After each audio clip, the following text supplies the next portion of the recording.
বড় আপার বাসায় এসেছি।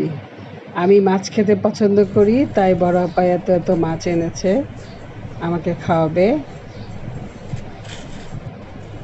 বড় আপার কাজের আপাটা সবগুলো মাছ কেটে, তরকারি কেটে ধুয়ে পরিষ্কার করে দিচ্ছে।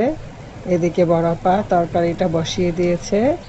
খুবই অল্প তেল মশলা দিয়ে বড় আপা এত সিম্পলভাবে রান্না করে, খুবই ইজিভাবে, খেতে খুবই মজা হয়। তাই আজকে একটু ভিডিও করে রাখলাম, কিন্তু ফুল ভিডিওটা আমি করতে পারিনি।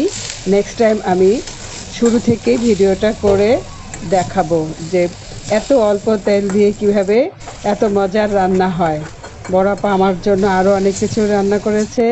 এখানে ট্যাংরা মাছ শুধু পেঁয়াজ দিয়ে ভুনা করেছে, আরও কিছু আছে। এই পাশের বাসা, এটা হচ্ছে আমার এক নানির বাড়ি। ছোটোবেলায় খুব যেতাম ওই বাড়িতে।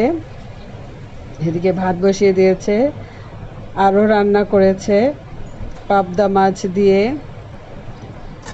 কচুরমুখী। আমি কখনো খাইনি পাবদা মাছ দিয়ে কচুরমুখী কেমন লাগে, কিন্তু অসাধারণ লেগেছে। আর পাবদা মাছ দিয়ে ঝিঙার তরকারি, সেটাও অসাধারণ। খুবই সিম্পল, খুবই ঝামেলাবিহীন একটা রান্না, আর খুবই টেস্টি।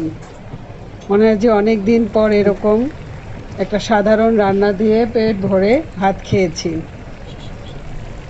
আসলে মাঝে মাঝে নিজের রান্না খেতে খেতে ভালো লাগে না, মনে হয় প্রিয়জনদের কাছ থেকে, কাছের মানুষের কাছে হাতের রান্না খেতে খুব ইচ্ছে করে। এরকম ইচ্ছে করলে আবার চলে আসবো।